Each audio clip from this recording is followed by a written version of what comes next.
नमस्कार दोस्तों, मैं नीलम विश्वकर्मा आप सभी का आपके YouTube चैनल में बहुत बहुत स्वागत करती हूँ। चलिए हम श्रीमद् भगवद गीता के ज्ञान को आगे बढ़ाते हैं। शुरू करते हैं। श्लोक 22 अध्याय 2। जिस प्रकार मनुष्य पुराने वस्त्रों को त्याग कर नए वस्त्र धारण करता है, उसी प्रकार आत्मा पुराने तथा व्यर्थ के शरीरों को त्याग कर नवीन भौतिक शरीर धारण करता है। अणु आत्मा द्वारा शरीर का परिवर्तन एक स्वीकृत तथ्य है।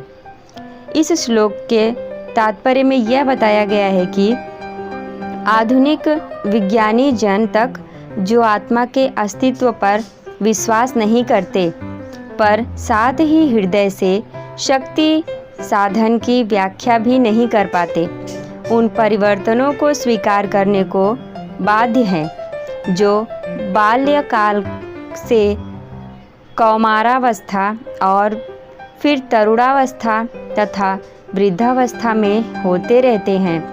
वृद्धावस्था से यही परिवर्तन दूसरे शरीर में स्थानांतरित हो जाता है।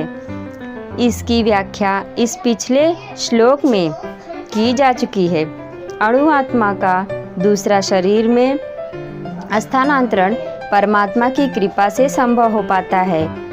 परमात्मा अणु आत्मा की इच्छाओं की पूर्ति उसी तरह करते हैं जिस प्रकार एक मित्र दूसरे की इच्छा की पूर्ति करता है। मुंडक तथा श्वेताश्वनिषदों में आत्मा तथा परमात्मा की उपमा दो मित्र पक्षियों से दी गई है। एक वह है जो वृक्ष पर बैठे हैं। इनमें से एक पक्षी अणु आत्मा वृक्ष के फल को खा रहा है और दूसरा पक्षी अपने मित्र को देख रहा है। यद्यपि दोनों मित्र समान गुण वाले हैं, परंतु उनमें से एक भौतिक वृक्ष के फलों पर मोहित है, किंतु दूसरा अपने मित्र के कार्यकलापों का साक्षी मात्र है। कृष्ण साक्षी पक्षी हैं और अर्जुन फल भोक्ता पक्षी।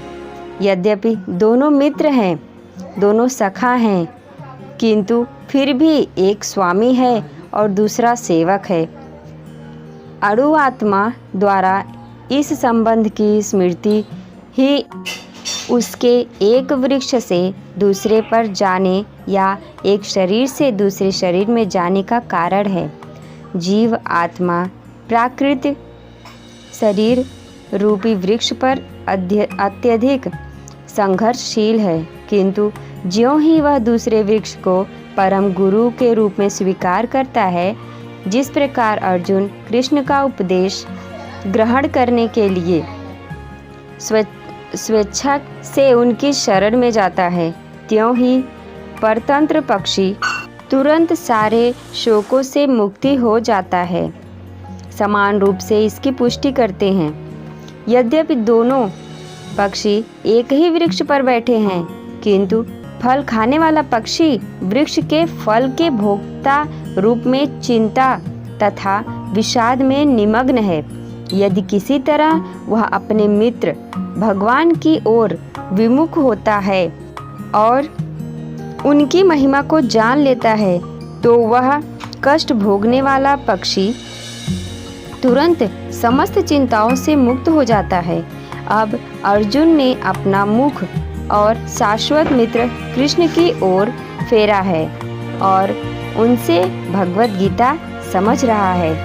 इस प्रकार वह कृष्ण से श्रवण करके भगवान की परम महिमा को समझकर शोक से मुक्त हो सकता है।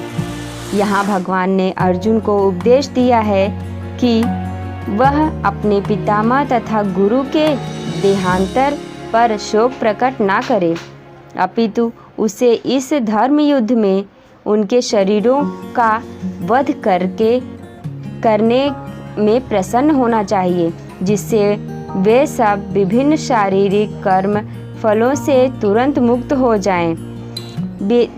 या धर्म युद्ध पर प्राणों को समर्पित करने वाला व्यक्ति तुरंत शारीरिक पापों से मुक्त हो जाता है, उच्च लोक को प्राप्त होता है अतः अर्जुन का शोक करना युक्ति संगत नहीं है। ये तो था इस श्लोक का तात्पर्य और व्याख्या। मैं मिलूंगी आपसे अगले श्लोक में और अगले ज्ञान के साथ।